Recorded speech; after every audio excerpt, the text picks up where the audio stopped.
Olá, alunos, tudo bem? Então, eu sou o professor Alexandro e hoje a gente vai estar falando aí sobre o Paul Cézanne, né? Um grande artista aí, mais conhecido aí pelo fato dele fazer bastante natureza morta.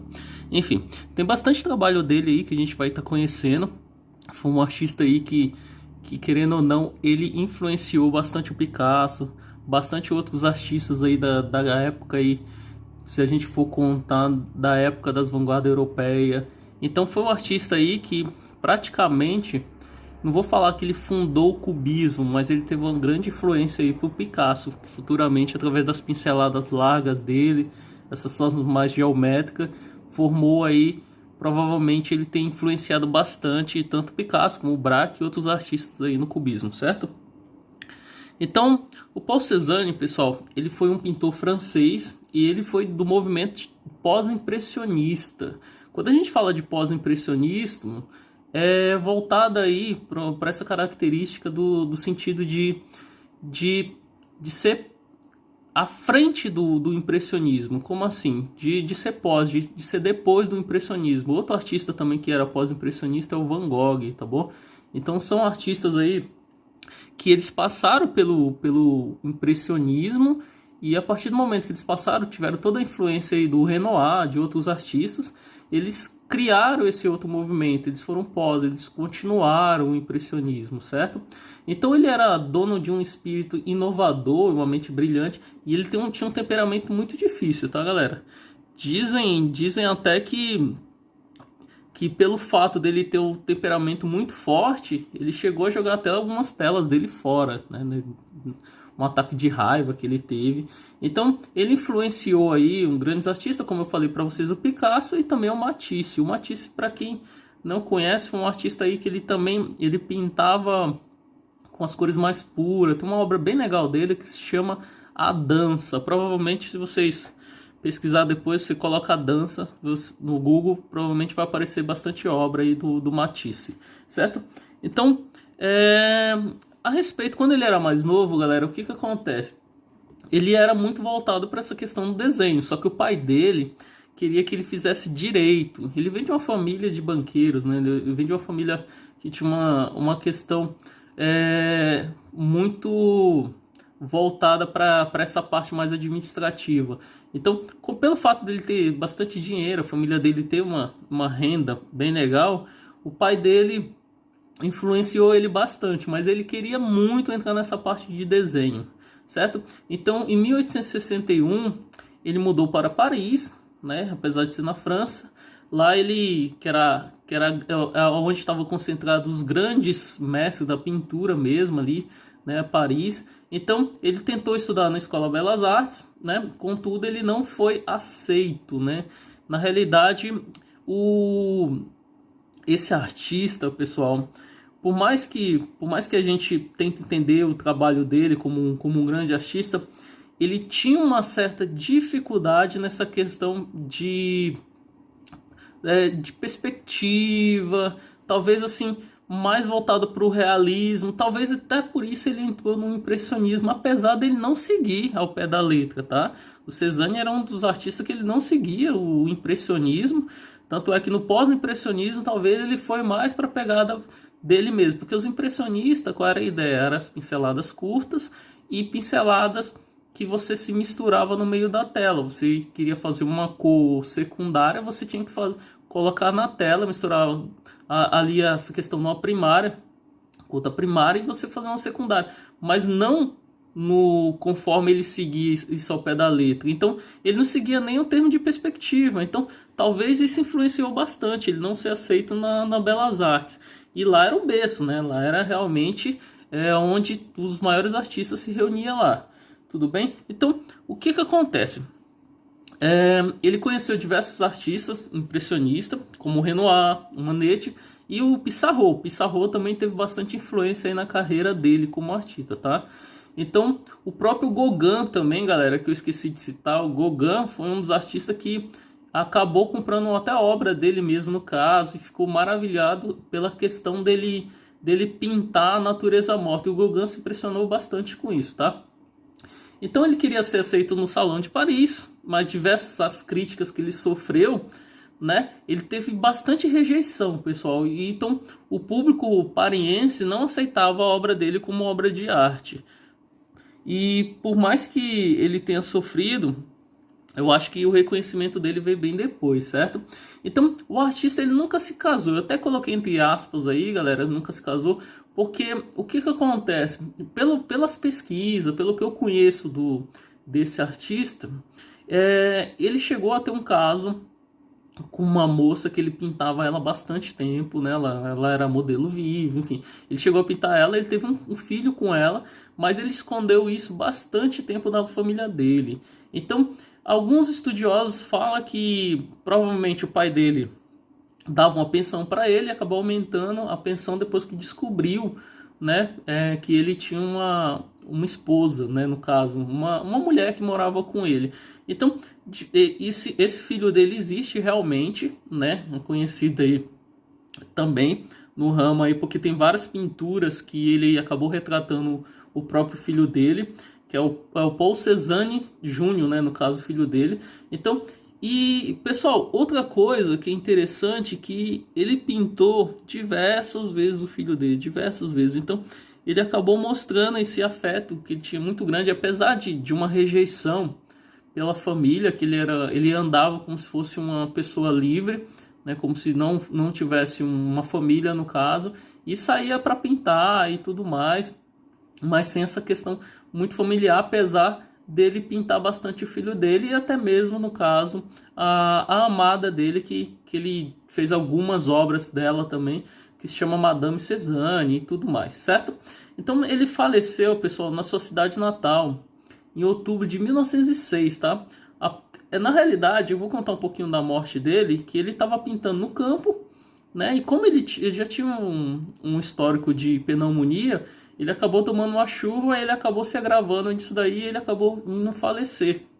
Tudo bem? Mas os trabalhos desse artista, pessoal, foi reconhecido mesmo após a sua morte. É aquela história, né? O artista, quando ele morre, aí as pessoas vão pesquisar, vão ver o traço, linha, se era um artista mais pictórico, se era um artista mais linear. E o Cézanne, ele ganhou bastante fama mesmo, de uma obra dele valer milhões depois da morte dele, certo? Então ele é considerado aí um pai do modernismo, certo? Francês. Então o Cézanne, eu acho que vale muito a pena a gente notar o traço, a linha, conforme ele fez suas pinturas. Eu tenho alguns exemplos que eu vou estar mostrando mais para frente aí para vocês, certo? Então as principais características. A obra do Cézanne, ele transita, pessoal, entre o impressionismo, que naquela questão que eu falei para vocês, né? Que teve uma exposição, e nessa exposição o crítico de arte achou muito bonito, mas falou que as obras impressionavam, né? Então aí eles pegaram essa obra, né, como base e criaram esse termo, os impressionistas. Então, eram vários artistas, né? E o Cézanne fazia parte desses artistas. E eles tinham umas características muito legais também, que eles pintavam ao ar livre. O Cézanne, ele começou a pintar ao ar livre bem depois, tá, galera? Porque ele gostava mesmo de pintar no ateliê dele. Então, com o tempo que ele começou a pintar no ar livre, ele não seguia muitas regras dos impressionistas, certo? Então, outra coisa que ele fazia também era muito voltada aí para as formas geométricas. Então, ele gostava muito de desenhar formas geométricas. Isso daí acabou induzindo aí o formato do cubismo, a surgir o cubismo mais para frente aí com Picasso e com Braque. Por isso que eu falei que realmente ele acabou influenciando o cubismo, e provavelmente o cubismo nasceu ali do Cézanne, né? Foi uma base para o Picasso pegar e usufruir da arte dele, né? No sentido de pegar um pouco do traço dele e criar aí o Guernica, a Senhorita de Avignon, e criar grandes obras aí que são conhecidas mundialmente, né? E deu muita fama para o Picasso depois. Mas o Cézanne, ele tinha uma característica muito próxima dos impressionistas, pós-impressionistas e um pouco do cubismo. Ele estava ali transitando nessas três vanguardas aí europeias, né, se for contar, e ele acabou criando um certo conceito dentro da arte dele. Tudo bem? Então as pinceladas dele era diferente dos impressionistas também, porque ele fazia pinceladas mais largas, mais cheias de formas geométricas mesmo. Então eles seguiam uma ordem, né? Uma ordem, enfim, do traço dele. Ele não seguia aquela questão dos impressionistas mesmo, tá, galera? Então, o Cézanne, pessoal, ele produziu paisagem, retratos, mas o que ele mais produziu mesmo, galera, assim, pelo que dá a entender desse artista, geralmente as obras dele mais famosas é Natureza Morta. Então, geralmente quando vai falar, o pintor, qual era o pintor que pintava a natureza morta? É o Cézanne, galera. Então Cézanne, ele é o pintor da natureza morta, porque ele gostava muito de desenhar maçãs, né? Maçãs, laranja. Então a natureza morta era o ponto forte do Cézanne. Eu acredito, pelas minhas pesquisas, enfim, pelos estudos que eu tive sobre Cézanne, eu acredito que ele tinha uma certa dificuldade para a figura humana, ele não seguia tal ao pé da letra, uma coisa mais acadêmica, certo? Então suas obras se destacavam, pois o pintor é inovador de suas técnicas e desde a mudança da perspectiva, ressaltando, pessoal, as formas, volume e o peso dos objetos. Então Cézanne, galera, ele é conhecido realmente aí pelo pintor da perspectiva, né? Porque ele mudou essa questão da perspectiva, ele não seguia essa linha de perspectiva. E o Picasso, pessoal, foi muito engraçado, porque o Picasso, ele foi no mesmo termo, né?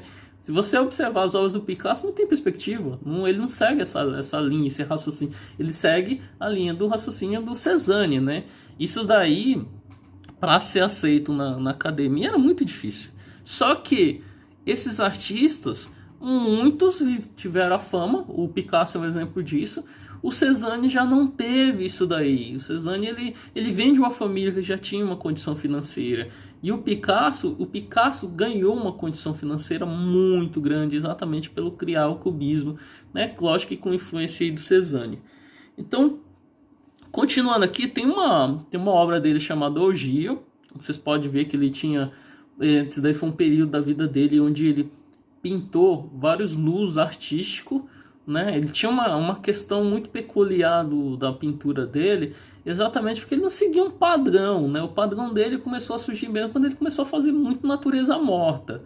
Então, lá, quando a gente começa a pintar, geralmente, quando você entra numa escola de desenho, de pintura, provavelmente o seu professor ele vai voltar para você fazer desenho de observação. E através desses desenhos de observação, o que acontece? Você vai treinar a natureza morta. O Cézanne teve essa influência. Então, provavelmente, essa parte de natureza morta acabou inconscientemente levando para o resto da vida dele pintar a natureza morta e dele pintar a paisagem, enfim, de figura humana, depois com o tempo. Mas essa pegada mais de natureza morta, o quanto ele ficou conhecido através disso, certo?